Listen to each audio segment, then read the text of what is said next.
Hello again, everyone, and welcome to another edition of MRN Out Loud. NASCAR heads to Texas, the Lone Star State, this weekend. All three national touring series will be in action. However, the Motor Racing Network will have just the truck race for you. Our friends at the Performance Racing Network will have the Xfinity and Cup Series races, but don't forget the trucks race on Sunday this weekend, 11:30 Eastern Time, for the SpeedyCash.com 400. On today's show, Zane Smith will join us. He is just 7 points to the good to try and make the championship four. He's got 2 races left to hang on to that margin. We'll talk with Zane next. Citywide to countryside. Whatever you drive, wherever you go, Hercules Tires has the value, selection, and industry-leading warranty to get you there, no matter where the road takes you. Go to HerculesTire.com. There you can find the nearest authorized Hercules retail location to you. Plus, you can use the tire tracker to find out which Hercules tire fits your vehicle the best. That's HerculesTire.com. Hercules Tires. Ride on our strength. Joined now by Zane Smith, who drives the number 21 Chevrolet Silverado for GMS Racing. He is currently 4th in the standings as we are setting off on race number 2 of the semifinal round of the NASCAR playoffs. That's a big mouthful, but Zane, you're right where you need to be with a couple of races to go until the championship race, and you got to be thinking, just 2 more, just get me there. Yeah, so I feel like I'm really going into these next ones with a mindset to win, just like how I went into Kansas. I said to a few people, I feel like once I've gotten into the round of the 8, I feel like we kind of got lucky in a way. I know I scored enough stage points, which really scared me throughout the year. But so after Talladega, I was sitting in my rental car praying. But no, Kansas, I feel like I don't want to say should have been ours, but I sure feel like it. So it wasn't, though. So I guess everything's meant to be. But Texas, we ran really good there in the beginning of the year, and hopefully we'll go repeat that. I mean, to me, that's the thing about your season is you've had some good moments. You won Michigan, you won Dover, but you've also had some crazy things happen along the way. Like, you know, you mentioned Texas earlier, and you're battling there. You're up to 3rd, and you get a flat tire. Then you get another flat tire, and then you're at Kansas battling with your teammate for the win late of all people, and you guys wind up getting together. I mean, how easy or difficult is it for you to just put things like that behind you and keep going forward? Yeah, so I feel like that kind of comes with how my career has been, of where it's never been easy. I feel like luck has never been on my side, like, completely, but yeah, I feel like that's just kind of part of it. I mean, I could think about Kansas all week long, but it's not going to get me anywhere. It's put behind me. I know it happened, and so you just kind of got to learn how to move on from it, is what I think, at least, and go put everything towards the next one, and that's what I'm doing for Texas. All right. Now, speaking of Texas, that's why I wanted to talk to you, because I saw the press release come out that said Zane Smith is going to have Pitboss on his truck. And I'm like, oh my gosh, I got to talk to him. I'm a huge Pitboss fan. I've had mine for a little over a year now. Just got the tailgater in addition to that to take it like camping and stuff. So I got to ask, are you a big grilling guy? Did this come out of left field, or is this something where you're like, oh yeah, I'm on board? Yeah. So I'm a huge grilling guy, and I'm sure everyone at GMS will tell you I have texted them every single day asking them if my Pitboss grills came in yet.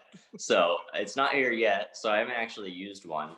But I guarantee you my girlfriend is going to be over grilling the grill food, you know. Yeah. She's not the one that grills, but I'm a huge griller. I'm still learning on smoking a few things, but man, when I heard Pitboss Grills was coming on board, I was so stoked. I feel like any sponsor you could get is a good thing, but when there's a sponsor like Pitboss Grills and it's something you really love, it just makes it that much greater. Absolutely, it does. And I'm glad you mentioned your girlfriend, because I used to do stick burners, and before we started doing this, the folks don't know, you had to move your Dover trophy out of the way. Now, right back there, Those aren't racing trophies; they're barbecue contest trophies. Oh, okay. So You're probably a little better than me. I'm deep into this, but what I was going to tell you is, I mean, smoke is like salt. You can put too much, and that was the thing that my wife was always, it's too smoky. It's too smoky. You will love the subtle smoke that this Pitboss puts on it, man. It's fantastic, and all kinds of different flavors. And I even brought a prop. Now, if you're a wings guy, you got to try this. The sweet heat, it will change your life. You will love it. It's fantastic. It's just been really cool to deal with. Now, what's your go-to on the grill? What do you like to cook most? Man, I love a tomahawk steak. The tomahawk is my go-to. I know it's probably more on the expensive side, but I like having a few friends over. They bring whatever they can over, and I'll make it for them. I honestly, I can probably tell from the size of me, but I enjoy grilling and cooking for people probably more than eating. I really enjoy it. And like I said, I cannot wait to get my Pitboss grill. Now, you got the sear plate is the thing to me about the Pitboss, because it's not just slow smoking. You can open that grate up and the flame is right there to get that all over it. You'll love that. It's fantastic. Yeah, so I am full on stalker on Pitboss Girl's Instagram. I think I've been in my bed at like 11 o'clock at night looking at what people are grilling, and I have almost walked downstairs to start grilling because it just makes me that hungry. But I'm already YouTubing and seeing things that people are smoking, and I'm definitely gonna be posting on what I'm cooking.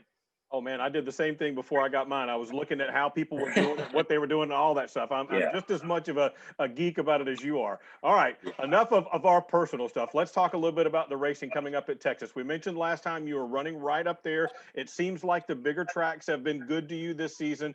Going back to Texas, it seems like it's going to be pretty warm this weekend. What are you expecting?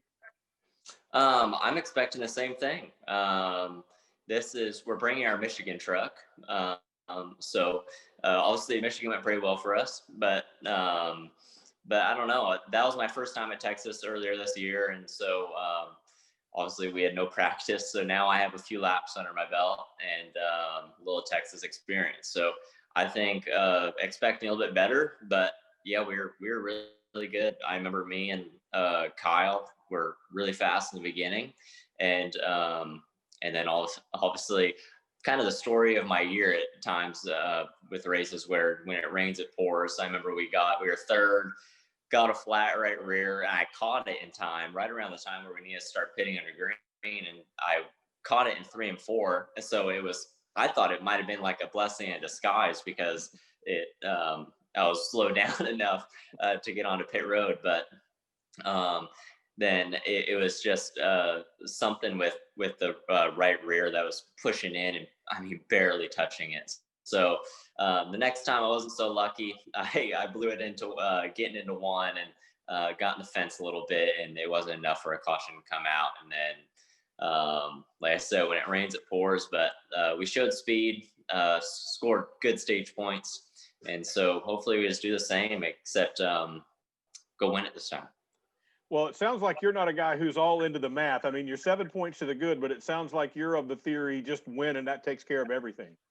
Yeah, I mean, it does. I feel like I said, I feel like Kansas was kind of our ticket, but everything happens for a reason. So maybe Texas is just one in disguise for us to go get it. So maybe it's one that owes me something for the beginning of the year. So I'm going to look at it that way, the best way as possible.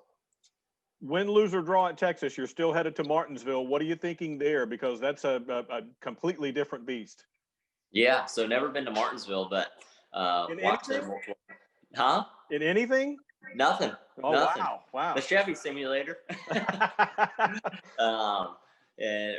But no, I've never been there. I've watched races there. It really seems like a place I'll really like. I'm a short track guy at heart. And so especially like the paperclip type like that. So I'm definitely looking forward to it. Just hopefully we're in the green at that time. Now let's look ahead. Even though we're talking about ahead in the playoffs, you signed your deal to come back next year. Was that something where it was more of a relief that you wanted to be back at this spot, or were there other things you were considering? How did all that work out for you? Yeah, so I it was a surprise to me. I knew, or I asked what I needed to do to be there next year, and they said go perform. And so I went into this year knowing I had to perform to keep my career alive. And so I think right when I got into the round of 8, or it was our off week, they just the guys at GMS know what the pressure I go through with the sponsorship deal that I have and whatnot. And so I just got a big relief knowing that I was coming back, and we'll figure it out on a later date. So people really don't understand how big of a weight is off my shoulder, especially at a time like this. It's COVID messing everything up, and not knowing what people are going through, and for Chevrolet and GMS, Maury Gallagher, those guys to really show their actions is a big deal, and I have the utmost respect for them.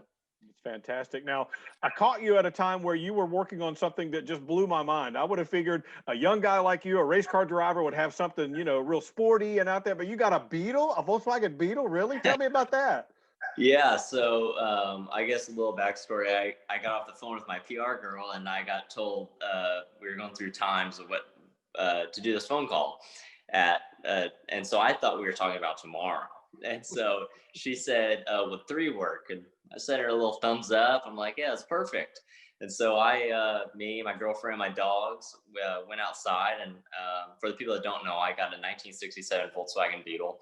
And so I started cleaning it up. I was giving it a bath, and I get a phone call from her, and she's like, what are you doing? And I think I'm 20 minutes late to the phone call, and I'm like, just give him the Beetle a bath. What about you? Aren't you supposed to be on a phone call? I'm like, oh, I thought that was the next day. So I'm a little late, but I'm here. Hey, you are, but I'm more interested in why a Beetle of all things. I mean, have you been interested in them before this, or what?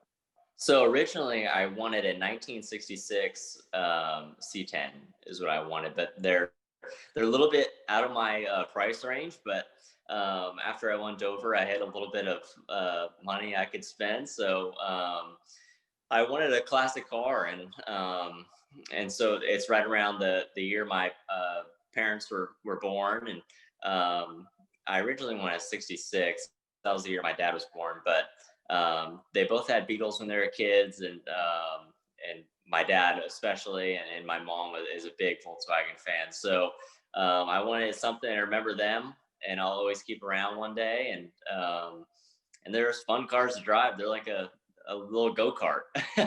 And a little known fact on those, my brother-in-law had one in college, and they are outstanding snow cars because the engine being in the back, it gives it weight. Oh yeah, that makes sense for sure. But they're fun to go drive around Mooresville here and go get ice cream or something with the dogs one night. But I love it. So I was taking good care of it today. See, if you start down that road with the dogs, they're always going to be looking at you like, can we go get ice cream? Can we go get ice cream? Oh yeah, I know. They pretty much get a pup cup with like the whipped cream and the dog bone about once or twice a week. So they're definitely spoiled. That's fantastic. Zane, we appreciate your time. Good luck on Sunday this week. It's a little bit different, so we'll keep an eye out. And you got a 7-point lead to maintain and 2 more races to get there. Good luck. Awesome. Thank you, man. That's Zane Smith. We'll be back after this. Sir, are you aware you were going 40 miles an hour?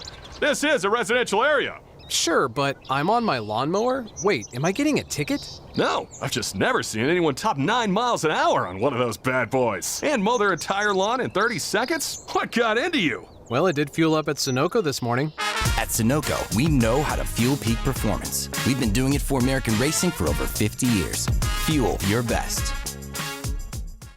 That's all the time we've got on this week's edition of MRN Out Loud. Don't forget, the Gander RV and Outdoors Truck Series runs Sunday this week. You can catch it on the Motor Racing Network at 11:30 Eastern Time, the SpeedyCash.com 400 semifinals for the Truck Series playoffs. Zane Smith will be there in that Pitboss sponsored machine. Make sure you check him out, and make sure you join us right back here next week for another edition of MRN Out Loud.